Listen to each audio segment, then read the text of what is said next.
The Shire is on fire. Foreigners have raided its borders. Saruman has begun his crusade to corrupt, enslave, and conquer the green pastures of the Shire. And he has exploited the greed of some of its own citizens to carry out that plan. In the penultimate chapter of The Return of the King, Chapter 8, we read one final story in Middle-earth. One that is noticeably absent from Peter Jackson's films, but a story that I would argue is pretty essential and crucial for the story Tolkien crafted. But before we consider that story, one aspect stands out to us. No one is coming to save us. The hobbits were without the aid of men, elves, and dwarves, so they fought side by side, laying down their lives for blood, kin, and home. They fought for the next generation. They were the last bulwark that could stop the spread of Saruman. And we Christian Americans are the last hope for the West. And as storytellers and Christians, we are responsible to tell stories that are good, beautiful, and true. Stories that inspire and motivate. Stories that shape our emotions and thoughts.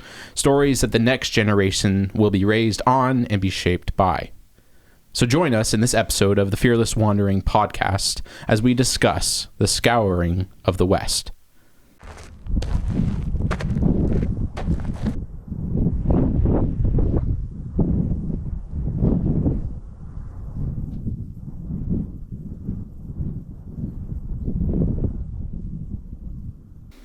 Welcome, everyone, to another episode of the Fearless Wandering podcast. I'm one of your hosts, Trenton Powell, joined by my other host, Tobiah Powell. How are you? Doing good. Excited to be here. Excited as always. Yes. We have a few things to discuss today. Just as we've said before, we're kind of starting new on a lot of our podcasts and trying some new things and seeing what works and what sticks. And we're really excited, of course, to be delivering this. We are under the umbrella of Fearless Wandering Productions, our production company. Where we are making movies. We are in the process of releasing a new film coming out very soon, probably very shortly after this is released. What is Christian Nationalism? Go check it out on YouTube. Stay tuned. We'll be dropping that on January 9th. And we're obviously excited about that. And we're going to discuss a little bit about Christian nationalism here, and as it relates to story and entertainment and films. And we're making a film, and we're talking about. And with this podcast, we have a lot of goals in mind. And one primary goal is to just give a commentary on what we're seeing happen in the world of entertainment, of film and TV, and just try and really unpack trying to dissect and understand what is going on with entertainment, looking at like the last 20 years, especially as we've been raised in this generation and kind of the millennial and Gen Z generation, and just seeing a lot of things unfold. And now we're wanting to really dive deep and discuss it and then pave a path forward, because something's not working. Yeah. And we want to see change. So anyways, anything you want to say about that? No, I agree. Yeah. So we're starting a series. We don't know how long it's going to go necessarily, but we're calling it Middle Earth and Film. And so, we love Lord of the Rings, books, the movies, and we want to kind of take a lot of story elements from Tolkien's world and use it as a roadmap, you might say, as we work on pursue that quest of dissecting and looking at the state of film and entertainment, and then looking at a path forward. And because we know that stories matter, and I think Tolkien's world of Middle Earth is one of the greatest stories ever written by man, and outside of scripture, of course. It's there's never been anything like Middle Earth, like the Lord of the Rings, and I don't think there ever will be again. And so we want to look at that and look at Tolkien, study Tolkien, and really use it, like I said, as a paradigm, as an analogy, many different analogies drawing from it, and looking at different story elements and different aspects of Middle Earth and applying it to where we're at and entertainment and so forth. Yeah, there's a lot there. Definitely. So today we're discussing the death of film and entertainment, specifically looking at the scouring of the West, as I referred to it. And basically the West is burning. Things are falling apart. What do we see kind of right now in the film industry?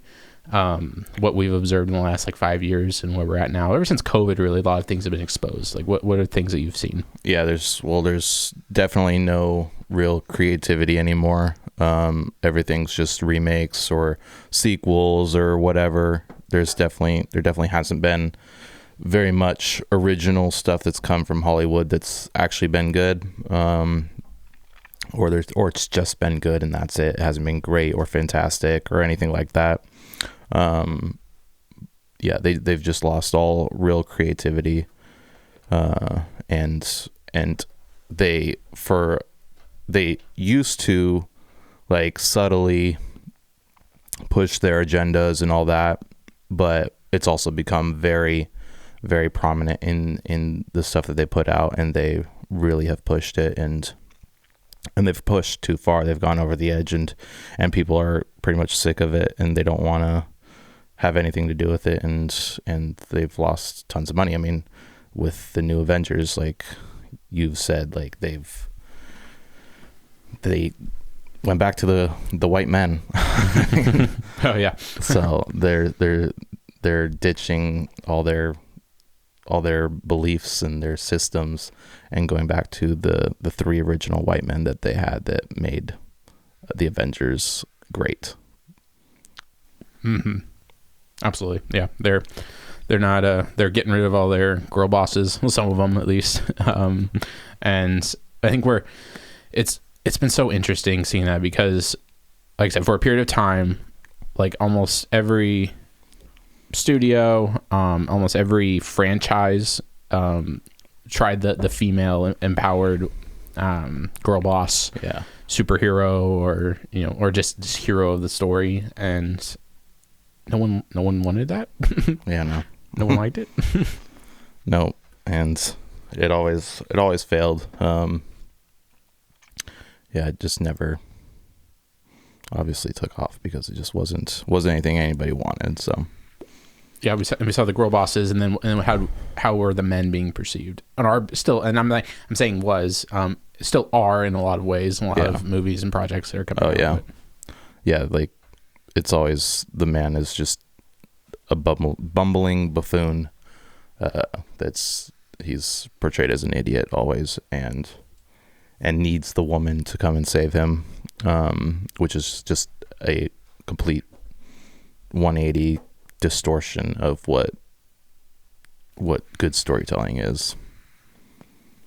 Yeah, absolutely.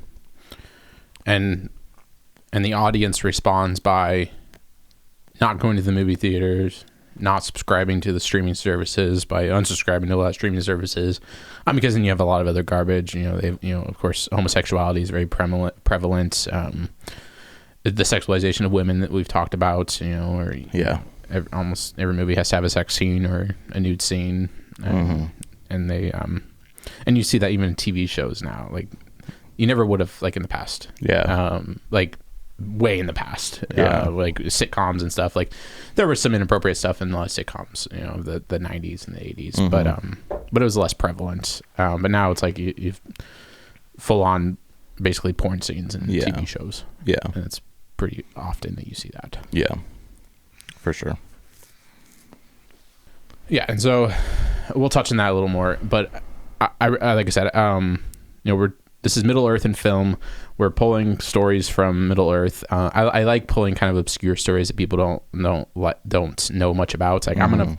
We're probably going to discuss a lot of stuff from the Silmarillion and the first and second ages of Middle Earth, because if you don't know the Lord of the Rings films, I say, because that's where most people are introduced to Tolkien.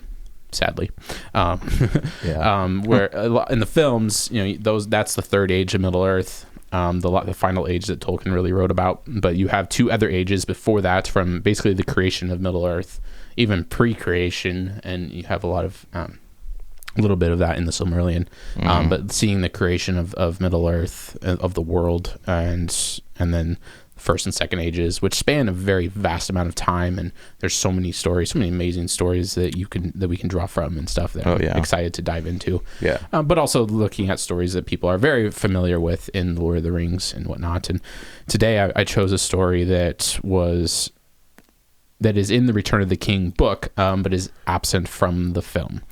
I understand narratively why they didn't include this in the Return of the King towards the end, because it doesn't necessarily flow very well as far as I think from a cinematic perspective as you're telling a story, because it's kind of like you finish the third act in the Lord of the Rings and the hobbits return home. Frodo goes off to the Undying Lands, and Aragorn becomes king, and all this, and everyone kind of goes their own way, and the story ends. But in the books, we have this chapter 8 of the Return of the King, where we see the hobbits return back to the Shire. Now, this was briefly included in the films in, I believe, the first movie, where Frodo sees a vision when he's in Lothlorien. He sees a vision where basically the Shire is burning. Orcs and men have raided its borders and caused destruction to the Shire, and that was included to help to motivate Frodo to see, like, this is why you're fighting. You're fighting for your homeland, for your people, and you need, because this is what's going to happen if you don't. Right. If you let the orcs in, this is what's going to happen to your land, to your home, and you have to fight. You have to do what you are called to do. Right. And so Peter Jackson did briefly, in a small way, include it in the film, but it's very evidently absent from the Return of the King. So they return home basically, and I kind of want to unpack that story a little bit, but the hobbits return after the fall of Sauron, and they expect the Shire, of course, to be untouched by the wars of the world and all that they face, specifically the War for the Ring. But what do they find instead? They find things like the gates are locked when they get there, roads have been patrolled, and their homeland is quietly been occupied, seemingly. Rules are posted everywhere. Food is seized for distribution. You have socialism and communism happening. The trees, like the party tree specifically, is cut down, which was a big aspect of the Shire, where they would all gather around and have a good party, and that tree was kind of the center of it all, and that was cut down. Hobbiton itself was just scarred by ugly buildings, and at the center of it all was this shadowy character named Sharky. He seems to kind of be quietly ruling and controlling everything behind the scenes, and the hobbits meet him as they're going toward. I think they're going on their way towards Bag End, and they meet Sharky and his little minion, and have an interaction with him. They find out that he's kind of been behind all this, and so they start seeing the destruction of the Shire, and all this land that they once loved is being destroyed and ruled by someone else. It's no longer ruled by the hobbits, and men these scavengers, these men have kind of raided its borders essentially and taken over. And then there's some hobbits that have sort of joined forces, have really allowed them, especially the Sackville Bagginses are a big aspect of that, and letting Sharky rule this place. And so the truth eventually emerges that Sharky is actually Saruman. So in the movies, Saruman, well, at least in the extended edition, Saruman dies towards the beginning of Return of the King. He doesn't die in the books, at least at that point. And so he actually is kind of behind the scenes, trying to take over the Shire. So this grand wizard who was once one of the Maiar, one of of the Order of the Istari with Gandalf, basically one of the angels of Middle Earth, has now been has kind of fallen very low to this conniving, mischievous character who's trying to take one last stand against what's good in the world. And so so the hobbits, instead of despairing, what they do is they decide to gather together and fight this one last fight. They're expecting to come home to their land, being untouched by the wars of the world, but no, instead they find that it's even the corruption and the evil has spread to their homeland. And so Merry and Pippin, they rally the hobbits and organize in resistance against the men and the Sharky character Saruman.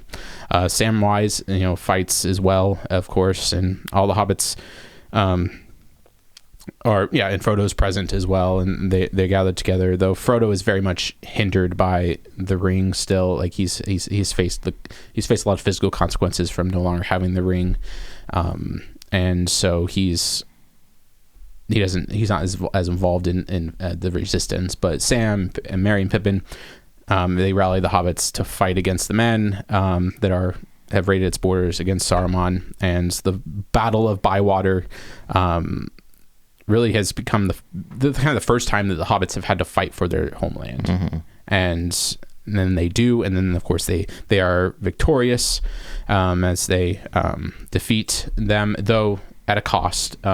Many of these men, of course, died, but maybe the hobbits, I think it was like 19 or so hobbits died during this fight, residents of this homeland, but they laid down their lives for home, for kin, for blood, for their people, and they lost their lives doing so. But the hobbits come out victorious, and they win their freedom back. And of course, Saruman, after the fight concludes, Saruman kind of gloats that even though he lost, he has this very interesting line where even though he is lost, he gloats in the fact that the damage that he has done will not be undone in their lifetime. Like they're going to have to face ramifications of what he's done. It's like he's like, I lost, but guess what? You guys have to deal with this now. You guys have to rebuild, and good luck doing that. And instead of despairing, they're like, yeah, okay, we're still gonna rebuild. We're gonna plant trees. We're going to rebuild what has been destroyed. And they actually do. Though they expect it to take a long time, they actually are able to very quickly rebuild and give light and give life back to the Shire. And then this is where Saruman actually eventually dies, but he dies at the hand of Wormtongue. Wormtongue's actually the one that is his little minion as well. I didn't mention that. So Wormtongue actually is the one who ends up killing Saruman. Frodo actually it shows mercy to him. Frodo, being kind of the chief now, he, instead of having him killed, though some of the hobbits do want him killed, he's like, no, I'm just going to banish you from this land. You're going to face enough consequences. You're going to face consequences. You're going to have to live with the fact that you've become this, you've fallen to this, and you're going to have to deal with it.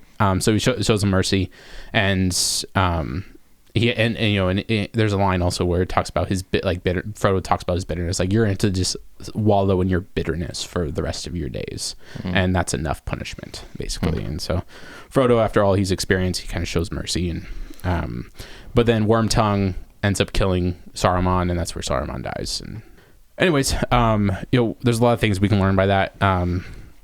They like I said, they don't expect change to happen in their lifetime, but they do see change because they rally together to rebuild what has been lost. And of course, we learn a lot of lessons from that. That like we're part of this project of rebuilding the West. Of rebuilding the new Christendom and taking part in saving the West before it is fully lost. And this also just tells us a lot of things about how the Lord works in our time, in this generation. Like we don't expect to see change in our lifetime. We are building for the next generation, and we know that. But God may be pleased to bring about that change miraculously, to see revival in our land, to see our nation become a Christian nation again. That may happen in our lifetime. We pray for it, and we hope that does happen. And we build expecting it, not expecting it to happen necessarily, but because we build by faith. And if the Lord is pleased to bring about that fruit now, great. But we're planting seeds that the next generation will reap from. And I think that's what that kind of, we see the spirit of the hobbits as they're not building because we'll fix things tomorrow.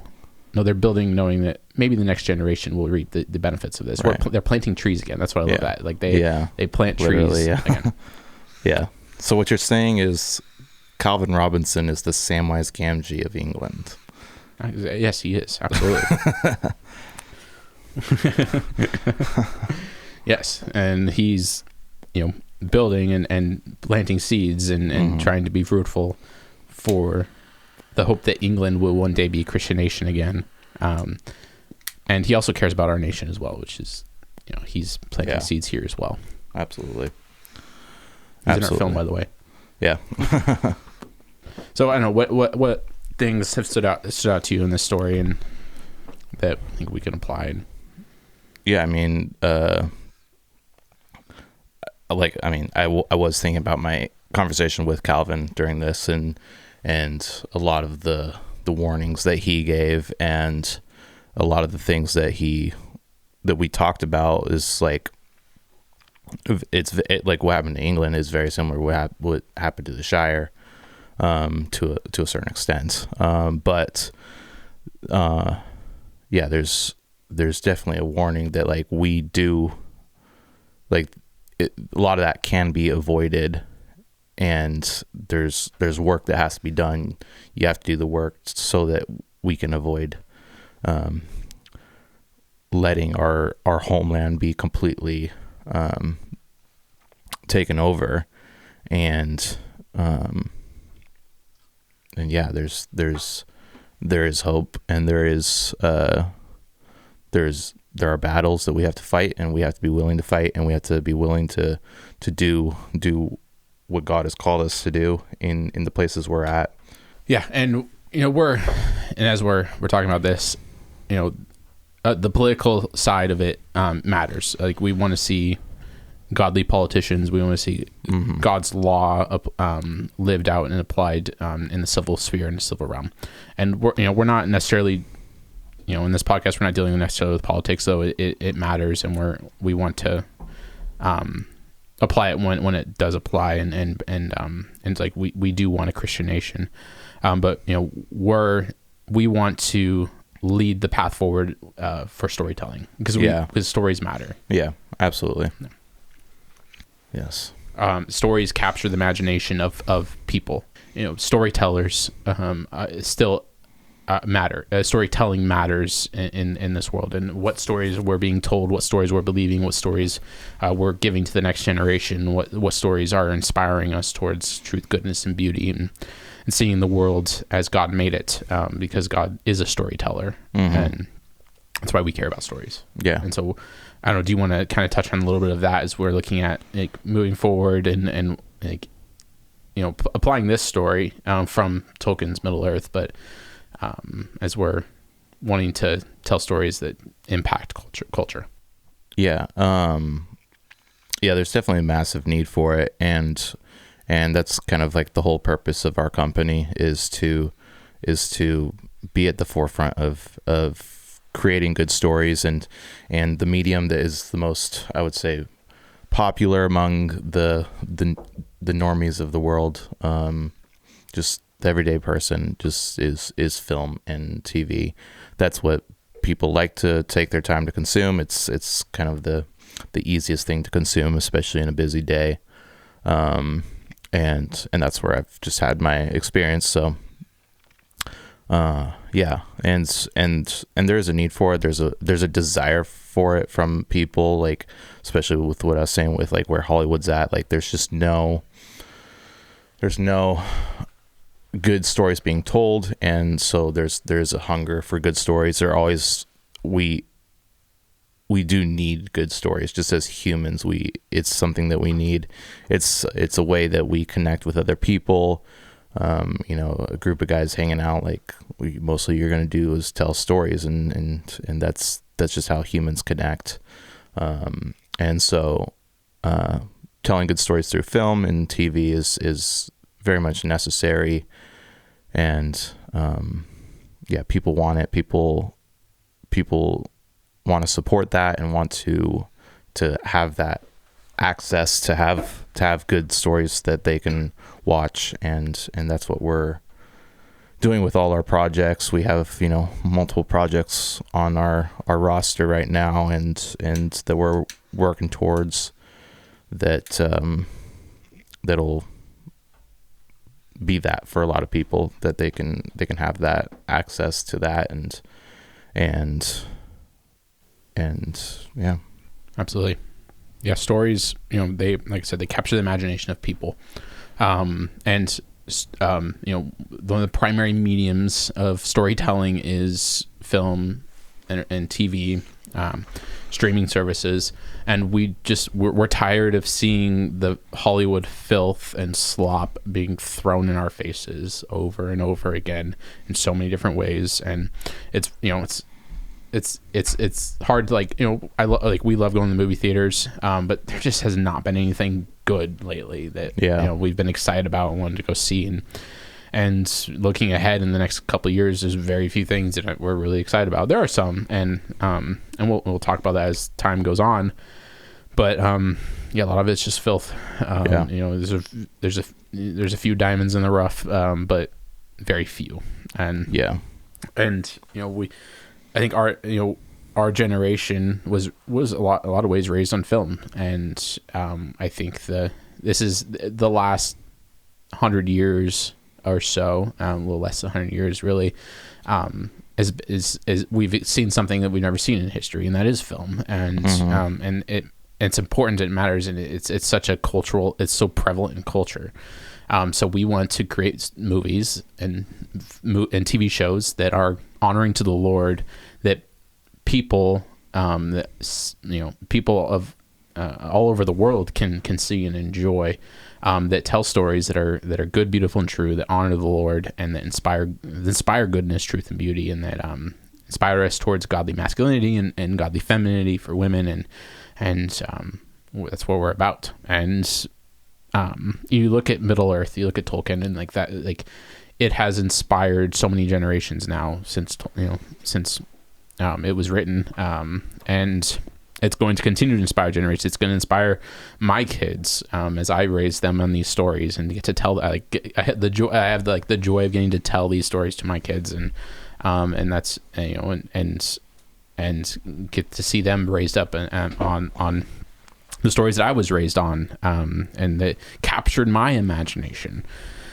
And so we've seen the West burn. It is on fire. It is dying. Hollywood is dying. You know, I think the film industry is dying. Yeah. Mm-hmm. Right now in the film industry, one big looming question is, you know, who's going to buy Warner Bros. Mm-hmm. Warner Bros is probably going to get purchased by Netflix. And spoiler alert, that's not a good thing. What's funny is there's this bidding war for Warner Bros. One of the biggest movie studios, you know, ever. Funny enough, the movie studio that produced the Lord of the Rings films. Yeah. And that has the right, like, and this is another thing we're gonna talk about. They have the rights to the movies. Like, it's what, everything that's in the movies they have rights to. Right. Basically everything in the trilogy of books, you know, which is actually 6 books if you want. Each movie is 2 books, but the first, the Hobbit. Yeah. And Warner Bros. Was smart enough to not do a remake of the Lord of the Rings trilogy. You just wait. Up to this point, they were smart enough. Netflix buys it. But now that Netflix is buying it, there will almost immediately be an announcement of a remake with probably Greta Gerwig or someone making everybody female. Yeah. Right. Greta Gerwig is making a Chronicles of Narnia TV show that's going to be an absolute abomination. Apparently, it's all about rock and roll, and Aslan's a woman, voiced by a woman. No joke, no cap. Probably a male lion, voiced by a woman. Yeah, a male lion. I think androgyny has reached its pinnacle in Aslan. Yeah. Anyways, there's so many things I want to discuss about this, because the most evident thing that I see here is that Christians have lost the script. They've sold. They have let go of two of the greatest franchises, the greatest stories, that we've seen in the last 100 years, 200 years. The Chronicles of Narnia and the Lord of the Rings. The Christians do not own those projects. That were created by Christians. Men who love Christ, and would be, as they say, rolling in their graves, if they saw what was going on with these worlds, these stories that they created, they crafted. And it's sad to see. And one day I hope that at least in my kids' generation, like I said, the Lord can do it in our generation. I hope that one day Christians will own the rights to the Lord of the Rings and Chronicles of Narnia. Yeah, absolutely. Yeah, Sauron owns Lord of the Rings right now. Yep. Mordor has won. Yeah. And it's sad to see. Yeah. And we'll be discussing the Lord of the Rings films in the near future. Stay tuned for that. But there's a lot of things that we have to say about those movies. But it's just sad that Christian, and because Christians are, instead they're spending on the money on things that I would say don't matter, and they're wasting their money. They because Christians have resources. Christians have money. Oh yeah. For sure. But they've given away these things and wasted their inherit. Yeah. They've wasted their inheritance. Yeah. And we're continuing to see that. It's interesting to think of, like, you had Tolkien and Lewis that would meet at a bar often and debate theology and talk about their stories. And then now you have the people that own them that probably meet in an office and talk about how they can make things more gay or make more money. And yeah, it's so sad to see. Yeah. It's such a tragedy of these stories and what Tolkien and Lewis had done.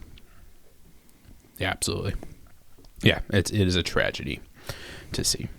And, we, of course, are walking by faith, and as we're building a film production company, we pray that the Lord will bless it, and maybe one day, either in our generation or the next, we may, own the rights to things like the Lord of the Rings, or create stories.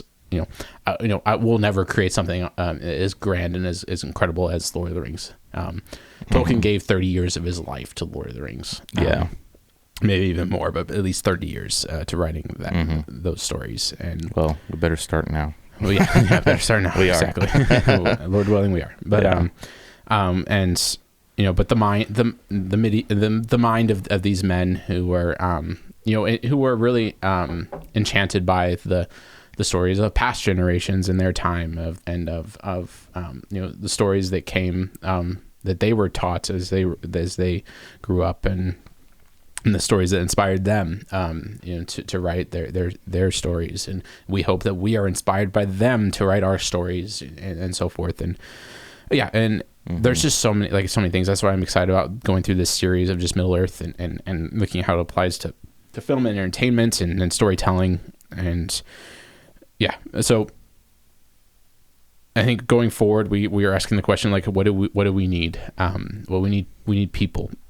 When the Shire was threatened, when the livelihood and nature of the homeland of the hobbits was in danger, no one was coming to save them. As I said, it wasn't men and elves and dwarves like the hobbits did have throughout the story of the Ring.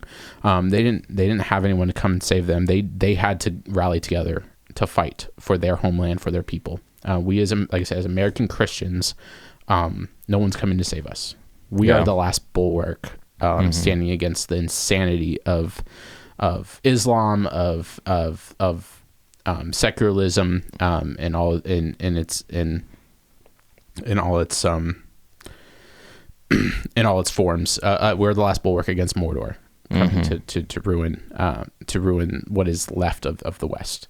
And so we want to stand against it and fight. And one way we're going to fight is through telling stories. That's what the Lord's called us to do in this time. And then we of course, being faithful in other ways is being good Christian men, being good churchmen, and being good husbands and fathers. And but specifically as storytellers, as we're living our stories, as we're writing our stories every day, as we're inspiring others and is inspiring each other and encouraging each other towards being good men who love Christ and honor him in all that we do. But when the Shire was threatened, they didn't have elves, men, and dwarves to come and save them. They were alone. And like I said, no one's coming to save us. We are the last bulwark, and we are the last stand. And if we lose, if America loses, that's it for the West. And maybe that's in the Lord's providence, Lord's sovereignty. That's what may happen. And God likes to bring life out of death. There's resurrection. There's something beyond the grave. So if the West dies, the Lord will raise something more glorious and greater from that. And we trust in that. So we pray that he may be, he may tarry, that he may bring about resurrection now, as we've seen a lot of death. There's a lot of death. And so we move forward, we die, we put ourselves in the grave and trust that the Lord will raise us up. We plant seeds, trusting the Lord will have something more glorious beyond the grave of our lives, of the stories we tell and the seeds that we plant. We've let Hollywood feed us garbage for years. Like I said, there's been a few good things. There are movies that we love and enjoy and that we will even recommend. Though the majority of films, we're going to give a caveat. We're going to say, okay, there's some filth here. And it's sad to say that, like, there's not a perfect film out there. There's not perfect stories. There's promiscuousness. There's sexual immorality. A lot of things are prevalent even in good stories that are told in good movies, but some of it is good. And we do have a large list of films, both that we love and that we enjoy, and stories that we want to tell, and stories that we consume that I think are good and that can inspire us, and we pick and choose, and we take the good and throw out the bad, and there's a lot of bad, but there's a lot of good as well. But Christians, they've also taken the bait, I would say, hook, line, and sinker. They spend more time and resources giving their money to things that are worthless, and that are garbage. We say no more. We say no more. We want we want to see the future of storytelling. We want to see the future of film entertainment to change, and that's what we're about. Yeah. I don't know if there's anything else you want to kind of say along those lines. No, I mean, yeah, there's work to be done, and just have faith that just have faith and remember that Christ is King, and he rules over everything, and he has a plan. He is sovereign, and but that does not mean that there's not work to be done, and that we do have to be faithful in our work and do the work that we are called to do, and be supportive of other Christians and the work that they're doing, and yeah, less fighting is always better from within. That is how empires are destroyed. That is how coalitions are destroyed, and there just can't be as much fighting as there is, and there needs to be more unity and more support. And though I may disagree with you on some points, I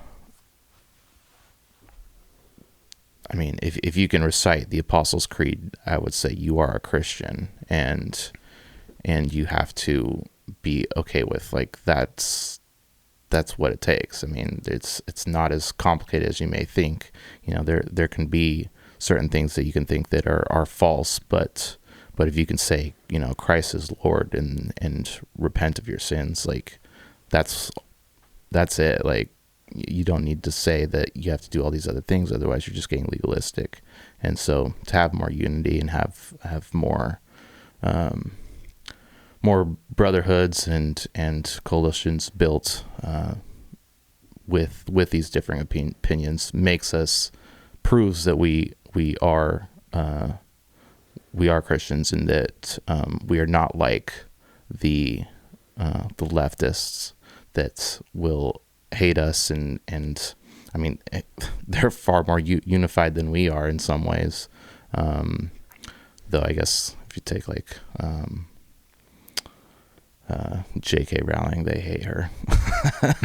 But yeah, we need to have unity, and the hobbits were unified, and they conquered.